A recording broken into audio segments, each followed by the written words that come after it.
the more that things are criminal and the larger the penalties, the more you're going to have boards get involved, the more you're going to need very senior management to be involved. And that may result in just more hesitation to make a voluntary disclosure if there's still no legal requirement that you do it. Welcome to the Hughes Hubbard Anti-Corruption and Internal Investigation Practice Group's podcast, All Things Investigations. The Hughes Hubbard Anti-Corruption and Internal Investigation Practices Group represents many of the premier companies around the world, providing advice on issues spanning the full anti-corruption and compliance spectrum. In this podcast, host Tom Fox and members of the Hughes Hubbard Anti-Corruption and Internal Practice Group will highlight some of the key legal issues involved in white-collar and other investigations, both domestically and internationally. We will tackle topical issues involved in investigations, as well as explore how companies can prevent and detect issues that arise in conducting investigations on a worldwide basis. Hello, everyone. Tom Fox back with another episode of All Things Investigation. Thrilled to have back with me Mike Huneke. Mike, first of all, welcome back. Thanks, Tom. Great to be back. Today, we're going to talk about something that's interested us, and that is the new DOJ Mergers and Acquisitions Safe Harbor policy. You and your colleagues have written about this with a great title, Damn the Torpedoes, Key Takeaway from the DOJ's new M&A Safe Harbor policy. First of all, could you maybe set up for us what the new, if that's the right phrase, policy is? Absolutely, Tom. Well, in your question, you've really hit on the issue. Is this something new or not? It would be fair to say this is really an aggregation, or even as I've heard you describe it, the continuation of a trend where there's not a whole lot new as far as what DOJ is offering companies for voluntary disclosure. I do think there's some significance that Deputy Attorney General Monaco felt the need to emphasize it. Clearly, she's signaling it. I think that the emphasis on this being a department-wide policy is particularly important, given the importance of sanctions enforcement and trade controls enforcement. But it is a bit of a question. Is this something new or not? So there's some firm deadlines on this. You want to go over those and say what you think those entail for a compliance officer or a corporation to meet, and then maybe talk about how do we go about doing that? Absolutely. Really, since the Halliburton opinion procedure release, Tom, there's been some kind of benchmark for, at least in particular circumstances, what the DOJ might expect. I think for a long time that was assumed to be reasonable. The Halliburton opinion release itself didn't set a bright line rule. It just said under those circumstances, what Halliburton proposed to do, and ultimately, which it never did because it didn't win the acquisition through the bankruptcy proceedings in the UK, would have been reasonable in the eyes of the DOJ. What was reasonable or not is hard to determine. It's sometimes described as an objective standard, but it's subjectively set, I think, in people's real life experiences. And for big companies, particularly making big acquisitions, reasonable sometimes is 2 years to integrate a major target entity into your compliance program, particularly if they have hundreds of agents or thousands of suppliers and things like that. So what they did set, and then Deputy Attorney General Monaco's speech was at least clear deadlines. The first is you have until 6 months after closing to make the voluntary disclosure to then be entitled to a presumption of a declination as the buyer. And then you have 1 year to remediate. Both of those are still pretty quick deadlines for any big multinational, but at least there's some clarity there.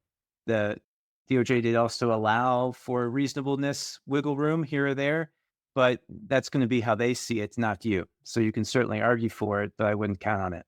Like I have worked in corporate America in a multinational, multi-billion-dollar energy company, and frankly, 6 months is about the blink of an eye.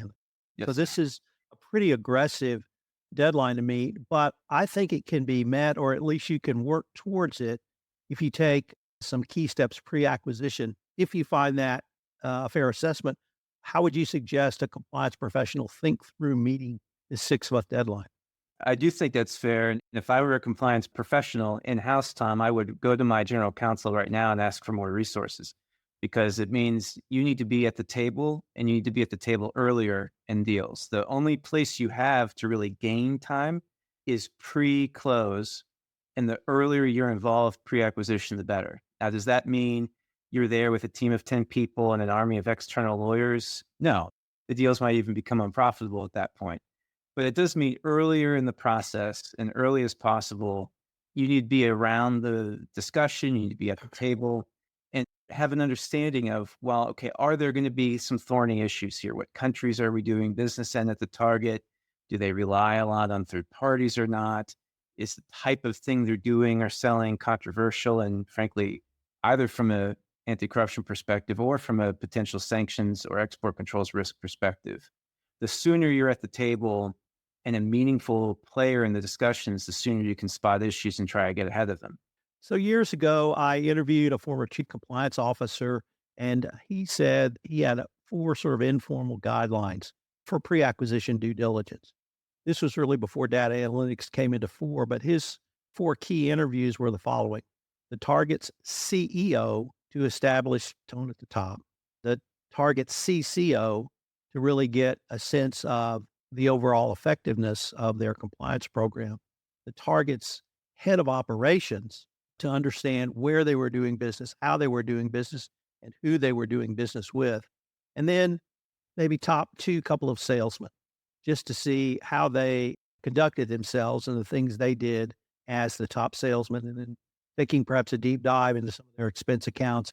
Would that be at least a place to start, in your opinion? Sure, Todd. I think as far as trying to speak to people, if they'll let you speak to them, that would be a good place to start. I think it also requires the compliance professionals involved in pre-acquisition due diligence to really have access to the whole data room. Sometimes we see targets and sellers understandably wanting to sometimes be helpful or maybe not by setting up a specific folder in the data room, sometimes in the clean room, that's focused on, well, here's your FCPA relevant materials, or here's your compliance relevant materials. You really have to have a holistic view of the whole operations of the business to assess, well, where are they using agents? Where are their customers located? Are they actually doing business in sanctioned countries?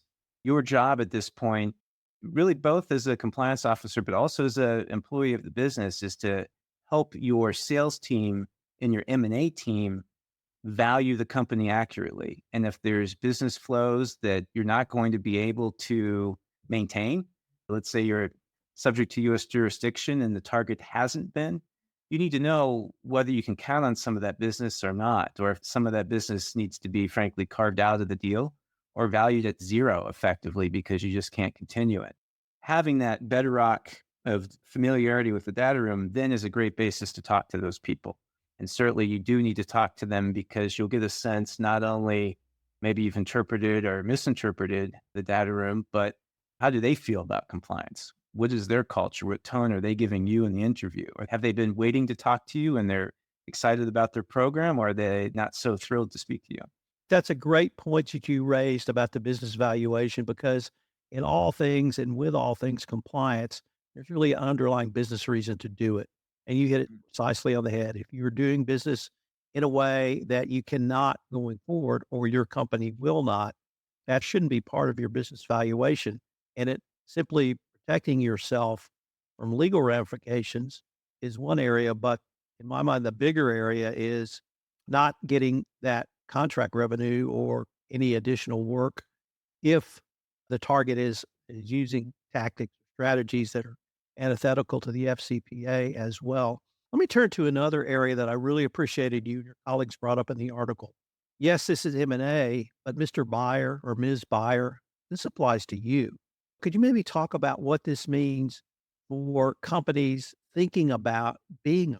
Absolutely. Yeah. This is as much for sellers as buyers. And sellers hate nothing more than to be on the cusp of a deal and then have the compliance lawyers come in at the very last minute and raise all these questions no one thought of that then push back the deal or change the price or add complicated terms to a purchase agreement, for example.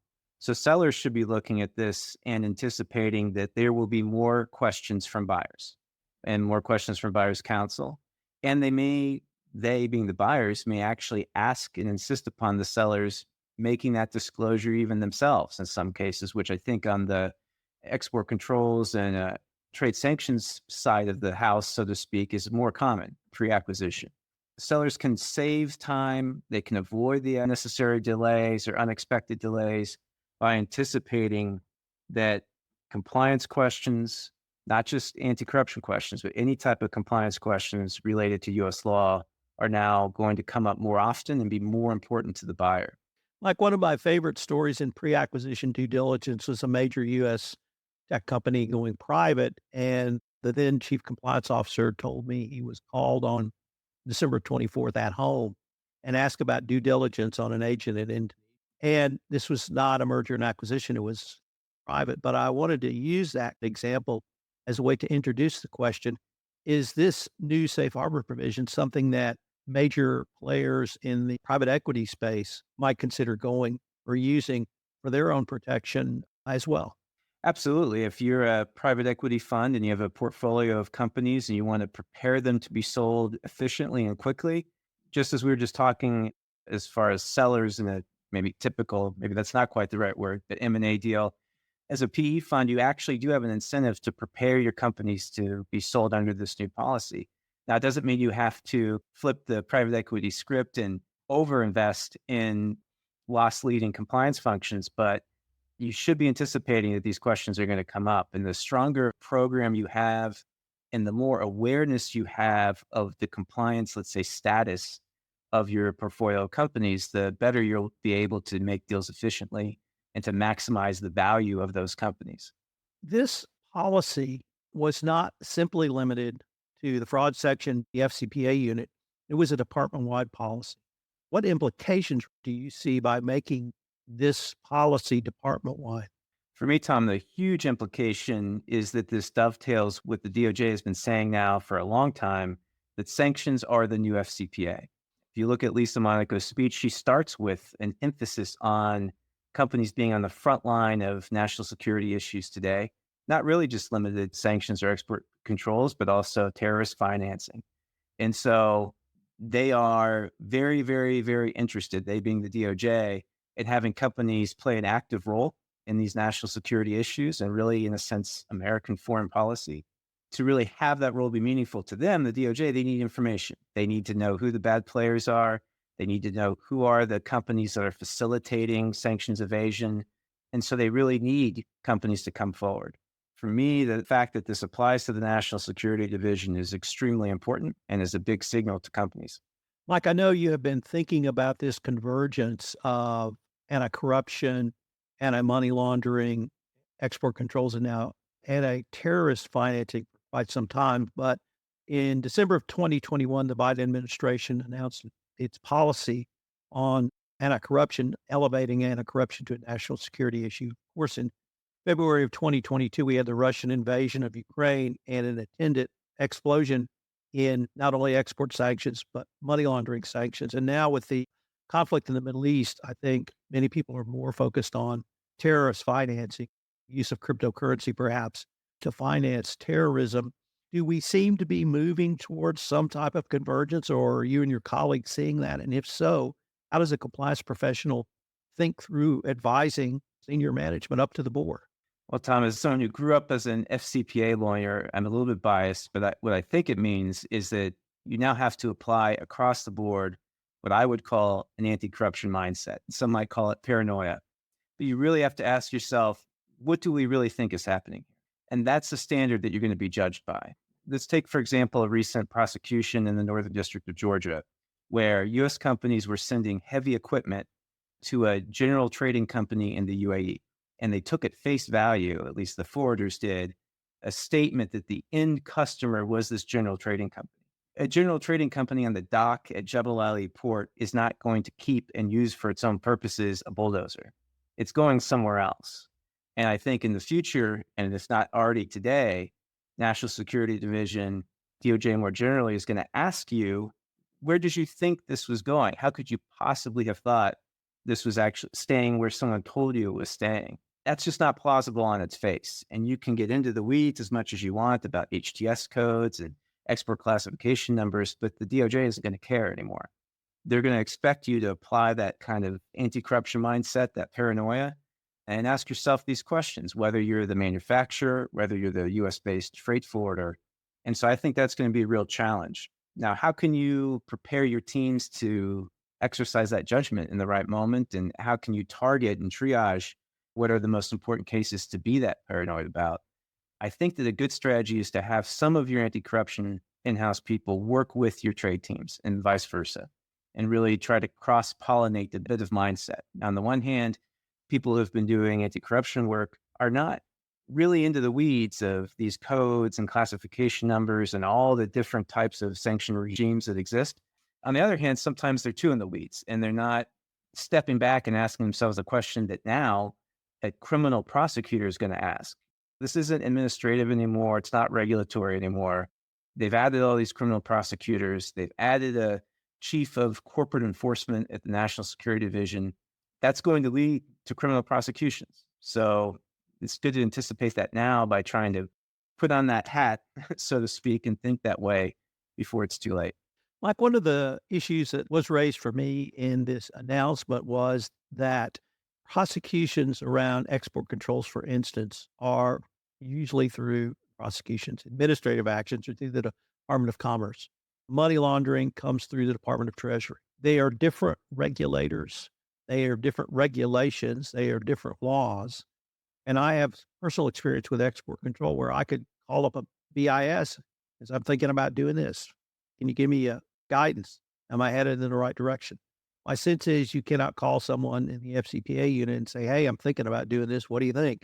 And get an opinion on the phone. You can go through an opinion release, but that's a very different kind of animal. So that's a long-winded way of saying the Department of Justice and BIS are administrators and regulators, and FinCEN is administrators and regulators.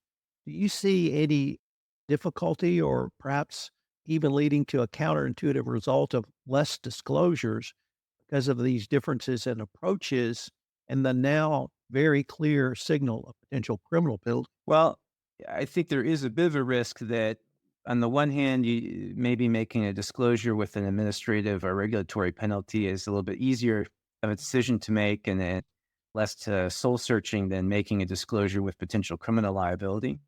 I think the DOJ is trying to address that here with, let's say, more generally, the voluntary disclosure policy, but also this specific safe harbor that they've announced. A wrinkle in this is that you don't get to keep the ill-gotten gains from their perspective. There's still disgorgement. There's still a penalty. And you also don't get to kind of run a controlled experiment and then run it back if you don't like the result. And so the more that things are criminal and the larger the penalties, the more you're going to have boards get involved, the more you're going to need very senior management to be involved. And that may result in just more hesitation to make a voluntary disclosure if there's still no legal requirement that you do it. The more that DOJ can explain, I think, that sanctions evasion and export controls are really more and more like the FCPA, that the more that there's a high probability that you have a risk, you actually already have an issue, rather than waiting to know if there's an actual violation or not. Companies might feel like more instances of things, let's maybe inaccurately or imprecisely call them that, might be an issue. And so there may be more things you have to consider disclosing. That may result in more disclosures. But I think the more things are frankly like British American Tobacco, who paid $1.1 billion in DOJ penalties and OFAC fines, the harder that decision is to make that disclosure. We mentioned already the Department of Commerce and the Department of Treasury. This M&A Safe Harbor announcement applies to the Department of Justice across the Department of Justice.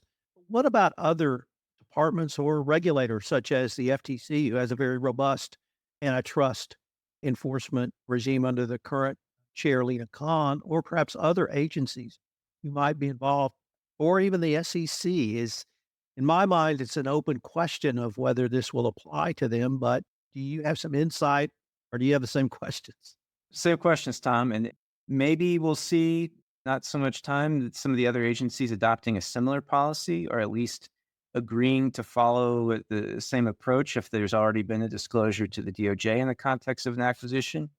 I really would hope the SEC would do so. It would be silly to run to the DOJ, but not really cover off whatever issues there might be with the SEC, particularly, let's assume, as usual, that people aren't accurately recording their crimes in your books and records. I think Deputy Attorney General Monaco specifically excluded in her speech any applicability of this to the kind of civil merger review that the antitrust division might do. So it's not a cure-all for all things, and that will further raise questions at companies before they go forward. If they think they have issues involving other agencies or other aspects that have already been excluded, that would cause them to hesitate to jump out in front of this with just the DOJ. Mike, we talked about extensively the 6 month from closing deadline, but there's another deadline I'd like to explore a little bit with you. And it's, quote, companies will then have a baseline of 1 year from the date of closing to fully remediate the conduct. Once again, how would you counsel a company on this remediation? It puts a premium on knowing as soon as possible the root cause. That's the cornerstone of remediation. It's something DOJ has stressed repeatedly.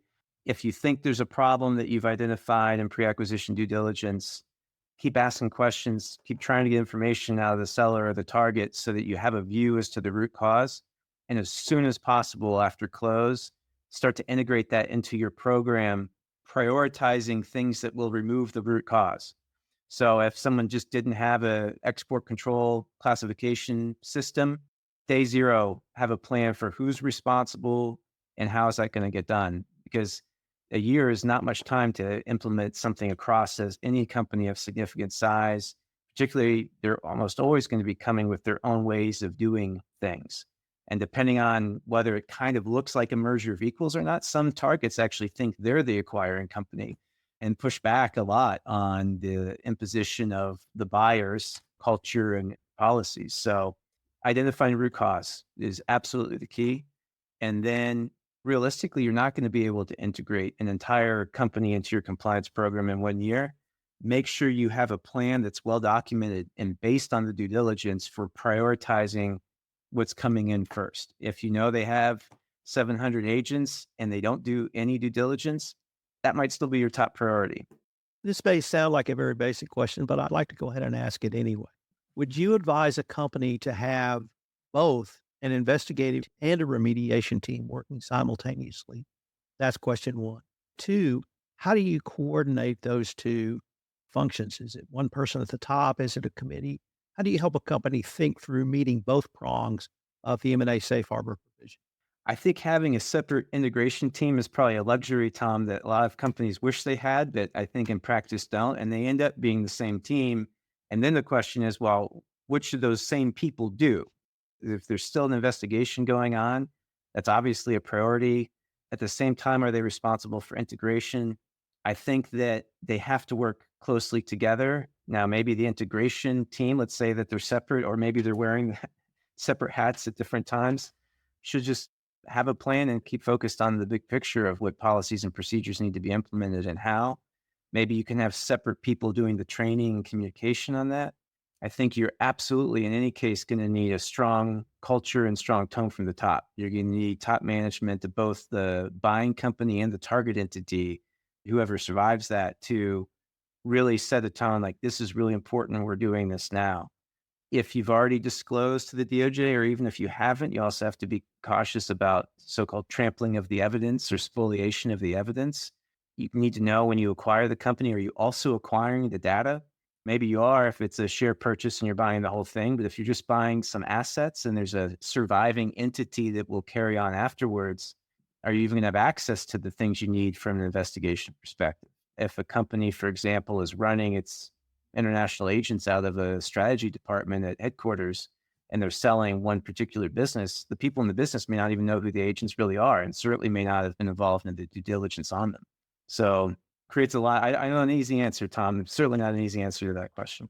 Like, let me end with sort of asking you a big picture final question. Do you feel like this is a positive step forward for the department, continuation? Does it bring certainty, or why, damn the torpedoes, should we go full speed ahead at this point? Yeah, it's the question. Yeah, full speed ahead. And what are the torpedoes and what are they going to do for you? I think this is overall a good thing. Just setting down, okay, 6 months, 1 year, removes a lot of the doubt and questions that may have existed about, well, what is reasonable? Is it a reasonableness standard before? At the very least, it allows the compliance professional to go to their business and say, guys, this is why I need to be at the table. This is why I need to be involved. And to the extent this just reminds people, even if it's a reiteration of existing policies, that compliance needs to be at the M&A table on both the buy and the sell side, I think that's a very good thing. Unfortunately, we are near the end of our time for this episode. We're going to link to your article in the show notes. I wanted to thank you and your colleagues for this article and can't wait to see what you guys come up with. Thanks a lot, Tom. And we have a name for your next podcast series, Stories and Pre-Acquisition Due Diligence. Thanks. Great to talk to you.